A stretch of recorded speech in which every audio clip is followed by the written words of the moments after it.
नमस्कार। मैं वीके शास्त्री अपने चैनल के माध्यम से आप सभी दर्शकों का बहुत बहुत स्वागत करता हूं। 7 जुलाई से 7 अगस्त 2023 के बीच एक बहुत ही अद्भुत और विलक्षण ज्योतिषी घटना घटित होने जा रही है और ऐसी दुर्लभ ज्योतिषी घटनाएं सैकड़ों वर्षों के बाद घटित होती हैं। ये एक ऐसी घटना है जो आप सभी के जीवन को बहुत अधिक प्रभावित करेगी। देखिए, 7 जुलाई को प्रातः 4:28 पर धन, वैभव, ऐश्वर्य, कंफर्ट और लग्जरी के कारक परम ज्ञानी दैत्य गुरु शुक्र राशि परिवर्तन करके सिंह राशि में गोचर कर चुके हैं और 7 अगस्त 2023 तक सिंह राशि में ही गोचर करेंगे। सिंह राशि में ही गोचर करते हुए 23 जुलाई को शुक्र वक्री हो जाएंगे और वक्री अवस्था में शुभ ग्रह और अधिक शुभ फल प्रदान करते हैं। शुक्र के बल में कई गुना वृद्धि हो जाएगी जब शुक्र वक्री होंगे 23 जुलाई को। इसके अलावा सिंह राशि में शुक्र का गोचर, जैसे ही शुक्र का गोचर सिंह राशि में हुआ है, शुक्र और गुरु के बीच नवम पंचम का योग बन गया है। गुरु और शुक्र एक दूसरे से त्रिकोण पर हैं। ज्योतिष शास्त्र में नवम पंचम योग को बहुत ही श्रेष्ठ और शुभ फलदायी माना गया है। भले ही नवम पंचम योग बनाने वाले ग्रह शत्रु हों या मित्र। शुक्र के इस गोचर काल में मंगल भी शुक्र के साथ होंगे और मंगल का बल शुक्र को प्राप्त होगा, गुरु का ज्ञान शुक्र को प्राप्त होगा। इसके अलावा गुरु और मंगल का भी नवम पंचम का संबंध बन रहा है और जब कोई भी दो ग्रह एक दूसरे से त्रिकोण पर होते हैं तो एक दूसरे को एक्टिवेट कर देते हैं। तो इस तरह से 7 जुलाई से 7 अगस्त के बीच गुरु, शुक्र और मंगल तीनों ही ग्रह आपकी कुंडली में एक्टिवेट रहेंगे और आपको इन तीनों ही ग्रहों के गोचर का पूरा फल प्राप्त होगा। तो शुक्र के इस राशि परिवर्तन का कर्क राशि के जातकों के जीवन पर क्या प्रभाव पड़ेगा, इसी का विश्लेषण करेंगे इस वीडियो में। लेकिन उससे पहले ये समझेंगे कि शुक्र क्या हैं और शुक्र का प्रभाव क्या होता है, क्योंकि जब तक आप शुक्र को नहीं समझेंगे तब तक शुक्र के राशि परिवर्तन के प्रभाव को ना तो समझ पाएंगे और ना ही उसका लाभ ले पाएंगे। ये विश्लेषण आपकी चंद्र राशि के आधार पर किया जा रहा है और वीडियो के अंत में मैं आपको शुक्र के उपाय भी बताऊंगा। पहले ये समझते हैं कि शुक्र क्या है और शुक्र का हमारे जीवन पर क्या प्रभाव पड़ता है। ज्योतिष शास्त्र में शुक्र को धन, वैभव, ऐश्वर्य, समृद्धि, संपन्नता, लव, रोमांस, विवाह, संतान, लग्जरी और विलासिता का कारक माना गया है।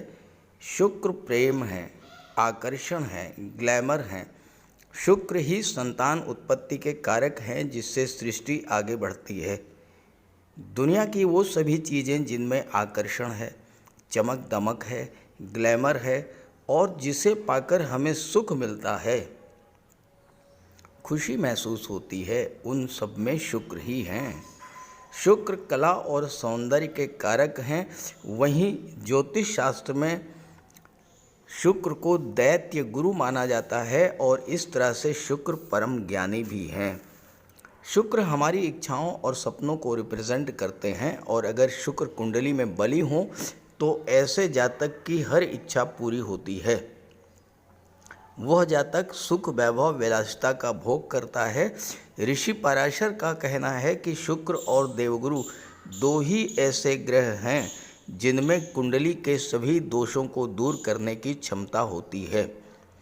शुक्र व्यक्ति को अत्यंत लोकप्रिय बना देते हैं, महान पब्लिक फिगर बनाते हैं और ऐसे जातक जिनकी कुंडली में शुक्र बली हों वो कला, अभिनय, सिनेमा जगत, टीवी सीरियल या मॉडलिंग के क्षेत्र में नाम, यश और अकूत धन संपदा अर्जित करते हैं। जीवन में शुक्र का प्रभाव इतना अधिक है कि शुक्र ना हो तो जीवन बिल्कुल नीरस हो जाएगा। न धन होगा, न सुख होगा, न प्रेम होगा, न आकर्षण होगा और ना ही सुख सुविधाएं होंगी। इसलिए शुक्र को बलवान रखना जीवन के सुखों का भोग करने के लिए ज़रूरी है। इसलिए शुक्र का उपाय करते रहें। उपायों पर आगे चर्चा करेंगे। अब प्रश्न ये है कि किन जातकों पर शुक्र के राशि परिवर्तन का सर्वाधिक प्रभाव पड़ेगा। वो जातक जिनकी जीवन में शुक्र की महादशा या अंतर्दशा चल रही हो, या जिनकी राशि शुक्र की राशि तुला या वृषभ राशि हो, या जो शुक्र के मित्र ग्रहों की राशि मकर, कुंभ, मिथुन या कन्या राशि के जातक हों, वो विशेष तौर पर इससे प्रभावित होंगे।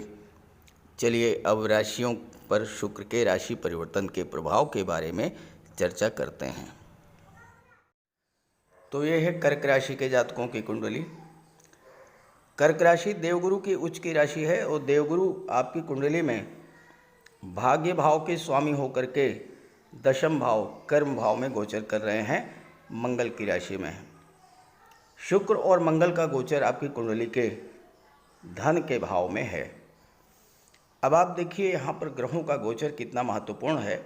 गुरु से काउंट कीजिए तो 1 2 3 4 5। गुरु से पंचम स्थान पर हैं मंगल और पंचम पर हैं शुक्र। शुक्र मंगल से नवम पर हैं गुरु। तो गुरु और शुक्र मंगल के बीच नवम पंचम का योग बन रहा है। त्रिकोण पर हैं और जब त्रिकोण पर दो ग्रह होते हैं तो एक दूसरे को एक्टिवेट करते हैं। तो इस समय 7 जुलाई से 7 अगस्त के बीच गुरु भी एक्टिवेट रहेंगे, शुक्र भी एक्टिवेट रहेंगे और मंगल भी एक्टिवेट रहेंगे। गुरु शुक्र मंगल के बीच में एक और संबंध बन रहा है। गुरु का गोचर मंगल की राशि में है। देखिए दशम भाव में 1 लिखा है, 1 का मतलब मेष राशि। मेष राशि के स्वामी होते हैं मंगल। तो गुरु का गोचर मंगल की राशि में है और गुरु का गोचर शुक्र के नक्षत्र भरणी नक्षत्र में है 21 जून से। तो इस तरह से गुरु शुक्र और मंगल के बीच में इस समय बहुत ही गहरा संबंध बन रहा है। त्रिकोण का संबंध, राशि और नक्षत्र का संबंध। अब गुरु आपके कुंडली के भाग्य भाव के स्वामी होकर के कर्म के भाव में गोचर कर रहे हैं। तो इस समय आपके कैरियर के दृष्टि से ये जो 1 माह है ये विशेष महत्व का है, क्योंकि मंगल वाणी के भाव में है, दूसरे भाव में, और दशम के स्वामी हैं और दशम में गुरु का गोचर है। गुरु से मंगल त्रिकोण पर हैं। मंगल क्या है? मंगल है आपकी ऊर्जा। आप कार्य क्षेत्र को लेकर बहुत अधिक एनर्जेटिक फील करेंगे, अत्यधिक ऊर्जावान होंगे आप। और इस समय आप अपने कार्य क्षेत्र को 3 तरीके से हैंडल करेंगे। 1, जहाँ पर आवश्यकता होगी आप मंगल के गुणों का प्रयोग करेंगे, क्रोध करके, अपनी ऊर्जा का प्रदर्शन करके अपने कार्य को पूरा करेंगे। जहाँ पर आवश्यकता होगी शुक्र का प्रयोग करेंगे आप, शांति से, प्रेमपूर्ण व्यवहार करके, मीठी वाणी का प्रयोग करके अपने कार्य को पूरा करेंगे। और जहाँ पर आवश्यकता पड़ेगी आप अपने ज्ञान, बुद्धि और विवेक का, दूसरों को समझा लेने की क्षमता का, दूसरों के विचारों को अपने अनुरूप बना लेने की क्षमता जो कि गुरु आपके अंदर प्रदान करेंगे, इसका आप प्रयोग करेंगे। और इस तरह से तीनों ही ग्रहों के गुणों का प्रयोग करके आप अपने कार्य क्षेत्र का विस्तार करेंगे, कार्य क्षेत्र से असीम धन प्राप्त करेंगे। और इस कार्य में देवगुरु चूँकि भाग्य भाव के स्वामी हैं तो भाग्य भी आपका इस समय पूरी तरह से साथ देगा। जो भी काम आपके रुके हुए थे, अधूरे थे, या जो काम बनते बनते बिगड़ गए थे, आप उन सभी कार्यों को दोबारा शुरू करेंगे और वो सभी कार्य आपके पूरे होंगे। शुक्र का गोचर आपके लिए विशेष महत्व का है। शुक्र लाभ के भाव के स्वामी होकर के धन के भाव में गोचर कर रहे हैं, महाधनी योग बना रहे हैं। इस समय शुक्र के प्रभाव से आपके बैंक बैलेंस में वृद्धि होगी, धन का संचय होगा, आपका निवेश बढ़ेगा, परिवार में वृद्धि होगी, किसी सदस्य का विवाह होगा या संतान की प्राप्ति होगी। गुरु की दृष्टि चौथे भाव पर पड़ रही है और चौथे भाव के स्वामी शुक्र हैं। अब गुरु और शुक्र 2 ऐसे ग्रह जो कि सर्वाधिक शुभ माने जाते हैं, जब चतुर्थ भाव को प्रभावित करेंगे तो चतुर्थ भाव से संबंधित सभी शुभ फलों की प्राप्ति आपको होगी। शुक्र लाभ के भाव के स्वामी होकर के, चतुर्थ के स्वामी होकर के धन के भाव में बैठे हैं, तो आपको चौथे भाव की चीज़ों से, एकादश भाव की चीज़ों से धन की प्राप्ति होगी। चतुर्थ भाव माता का होता है, माता से और मातृभूमि से आपको धन की प्राप्ति होगी। आप अपने घर से, जहाँ पर आप रहते हैं, अपनी मातृभूमि से जुड़ करके कोई कार्य करेंगे, उस कार्य में आपको पूरी तरह से सफलता भी मिलेगी और आपको धन की भी प्राप्ति होगी।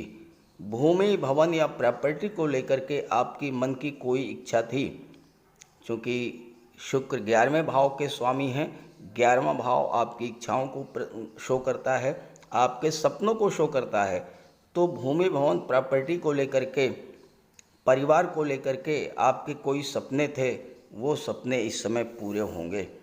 और 23 जुलाई के बाद तो शुक्र और भी बली हो जाएंगे। शुक्र वक्री होंगे, और जब वक्री होंगे तो शुक्र आपको लग्न के भाव का भी फल देंगे। आपके व्यक्तित्व में एक बहुत बड़ा परिवर्तन लाएंगे। स्वतः आपके मन से क्रोध की भावना समाप्त होगी, वाणी में मीठापन आएगा, व्यवहार आपका एकदम से बदल जाएगा और इन चीज़ों का आपको बहुत बड़ा लाभ मिलेगा अपने कार्य क्षेत्र में, व्यापार व्यवसाय में और नौकरी में। भूमि, भवन, प्रॉपर्टी की कोई इच्छा थी, वो आपकी पूरी होगी। मंगल पंचम के स्वामी हैं और पंचम पर भी दृष्टि डाल रहे हैं।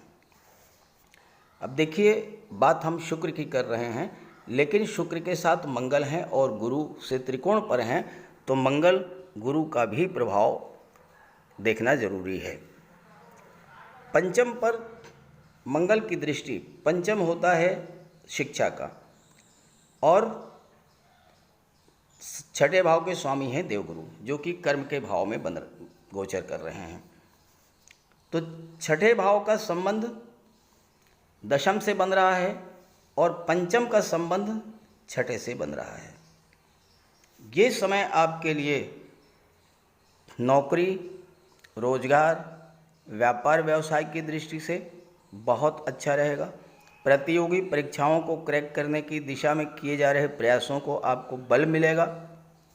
और चूंकि नौकरी भाव के संबंध भाग्य भाव से भी बन रहा है, तो भाग्य के सपोर्ट से आपको कहीं ना कहीं कोई जॉब मिलेगा या आप कोई व्यापार व्यवसाय करेंगे, क्योंकि छठा भाव जो होता है ये सेवा क्षेत्र का भी होता है, सर्विस सेक्टर का भी होता है, शिक्षक के रूप में, काउंसलर के रूप में, लीगल एडवाइज़र के रूप में, फाइनेंशियल एडवाइज़र के रूप में, या मेडिकल के क्षेत्र में डॉक्टर, नर्स, कंपाउंडर, फार्मासिस्ट के रूप में, लैब टेक्नीशियन के रूप में, या आप आईटी सेक्टर से जुड़ करके, स्वतंत्र रूप से ट्रांसपोर्ट टूरिज़्म के क्षेत्र से जुड़ करके, होटल रेस्टोरेंट से जुड़ करके, या फूड इंडस्ट्री से जुड़ करके, इस तरह का जो भी कार्य सर्विस सेक्टर से जुड़ा है, उन सभी कार्यों को आप शुरू करेंगे।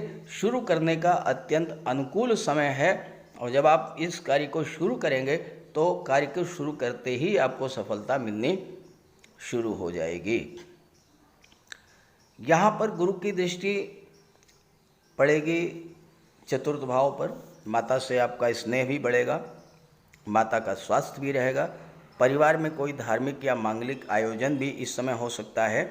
परिवार में खुशियाँ लौटेंगी। हालांकि शनि जो हैं वो सप्तम के स्वामी हैं, तो विवाह में थोड़ा सा देरी जरूर कराएंगे, और दाम्पत्य जीवन में एक ड्राइनेस, रूखापन सा आप महसूस करेंगे। लेकिन यहाँ पर कुछ चीज़ें ऐसी हैं जो आपको विशेष रूप से समझनी है। पहली बात, गुरु नवम के स्वामी हैं। नवम भाव होता है पिता का, नवम भाव गुरु का, नवम भाव बॉस और सीनियर्स का होता है। पिता और गुरु का भूल करके भी आप अपमान मत कीजिएगा। पिता और गुरु का आप सम्मान करें, उनका आशीर्वाद प्राप्त करें, उनके आशीर्वाद से ही आप जीवन में आगे बढ़ेंगे। उच्च शिक्षा के लिए विदेश जाने का योग है। इसके अलावा नवम भाव धर्म अध्यात्म का होता है, तीर्थ यात्राओं का होता है। गुरु धर्म और सत्कर्म के कारक होकर के आपके कर्म क्षेत्र और भाग्य क्षेत्र को प्रभावित कर रहे हैं। तो इस गोचर काल में आप 1 माह के भीतर कहीं ना कहीं देव दर्शन के लिए तीर्थ यात्रा पर अवश्य जाइएगा, इसका पूरा लाभ मिलेगा। घर में कोई पूजा पाठ, धार्मिक या मांगलिक आयोजन अवश्य कीजिएगा, इसका आपको पूरा लाभ मिलेगा। और अगर आप ऐसा करते हैं तो भाग्य का फुल सपोर्ट मिलेगा, धन की प्राप्ति होगी और धन का संचय भी आपको होगा। इसके अलावा कुछ चीज़ें ऐसी हैं जिससे आपको सावधान रहना है। मंगल वाणी के भाव में है, क्रोध और उग्रता के कारक हैं। वाणी पर विशेष नियंत्रण आपको रखना होगा। हालांकि शुक्र हैं, शुक्र के प्रभाव से वाणी में उतनी कटुता नहीं आ पाएगी, फिर भी वाणी दोष से आपको बच करके रहना होगा। मंगल की दृष्टि चौथे भाव पर, 5वें भाव पर है। 5वां भाव संतान का होता है। गर्भवती माताओं को इस गोचर काल में विशेष सावधानी रखनी होगी। आप लगातार अपने डॉक्टर के संपर्क में रहें, क्योंकि मंगल ब्लड और सर्जरी के कारक हैं। संतान की प्राप्ति ऑपरेशन से होने का योग बन रहा है। मंगल की दृष्टि अष्टम पर पड़ रही है। मंगल भूमि भवन के कारक हैं। पैतृक संपत्ति संबंधी विवाद को समाप्त करा देंगे। पैतृक संपत्ति आपको मिलेगी, ससुराल से धन मिलेगा, लॉटरी से, शेयर से धन मिलेगा। लेकिन वाहन चलाते समय आपको विशेष सावधानी बरतनी होगी। और मंगल की दृष्टि अष्टम भाव, भाग्य भाव पर, नवम पर भी पड़ेगी। तो जैसा मैंने बताया कि भूल करके भी क्रोध में आकर के गुरु या पिता का अपमान मत कीजिएगा। अगर आप ये सब करेंगे, जो उपाय मैंने बताए, जो सावधानियां मैंने बताई, आप देखिएगा ये 1 माह आपके लिए बहुत बड़ा परिवर्तन लेकर के आएगा। फिर भी आप शुक्र का उपाय अवश्य करते रहिएगा। तो बात करते हैं उपायों पर। ज्योतिष शास्त्र में शुक्र ग्रह को प्रेम, सौंदर्य, वैवाहिक सुख, वैभव, ऐश्वर्य का कारक माना गया है। जिन जातकों की कुंडली में शुक्र ग्रह मजबूत होता है, उनका दाम्पत्य जीवन अत्यंत मधुर और प्रेम से भरा होता है। शुक्र ग्रह की शुभता के चलते पति पत्नी के बीच हमेशा सामंजस्य बना रहता है और उनके पास कभी भी भौतिक सुखों की कोई कमी नहीं होती है। वहीं कुंडली में शुक्र के कमज़ोर होने पर व्यक्ति को आर्थिक तंगी झेलनी पड़ती है। पति पत्नी के बीच किसी न किसी बात को लेकर अक्सर वैचारिक मतभेद बने रहते हैं। तो इसके लिए शुक्र के उपाय कीजिए। सबसे पहले माता लक्ष्मी की उपासना कीजिए और शुक्रवार के दिन श्री सूक्त या लक्ष्मी सूक्त का जाप कीजिए। दूसरा, घर को साफ सुथरा स्वच्छ रखें, साफ सफाई पर विशेष ध्यान दें और घर में कबाड़ बिल्कुल जमा ना होने दें, कबाड़ को हटा दें। भूल करके भी फटे हुए या जले हुए कपड़े ना पहने, साफ सुथरे प्रेस करके कपड़े पहने और कपड़ों पर इत्र का भी प्रयोग करें। साथ ही साथ आप शुक्रवार के दिन 21 शुक्रवार तक सफ़ेद वस्तुएं, चीनी, दूध, दही, घी, इन सब का दान करें। और अगर आप कर सकते हैं तो शुक्रवार का व्रत भी रखें। व्रत के दिन माता लक्ष्मी की उपासना करें।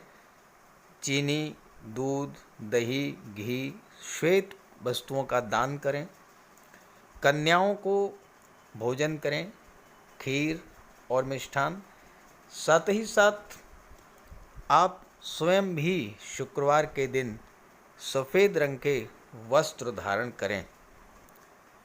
शुक्र की शुभता को प्राप्त करने के लिए आप हीरा भी धारण कर सकते हैं, लेकिन किसी ज्योतिषी से सलाह लेकर के, और सच्चा मोती भी आप धारण कर सकते हैं। साथ ही साथ महिलाओं का सम्मान करें।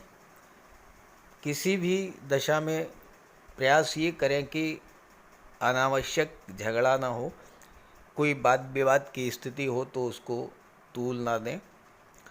और अगर आपकी कुंडली में शुक्र कमज़ोर हैं तो शुक्र से संबंधित किसी भी वस्तु का दान ना लें, और शुक्रवार के दिन भगवान भोले शंकर के मंदिर में जा कर के उनको श्वेत रंग के पुष्प अर्पित करें। अगर आप ये सब उपाय करते हैं तो शुक्र को बल मिलेगा और आपको शुक्र के सभी लाभ, सभी फल प्राप्त होंगे। नमस्कार।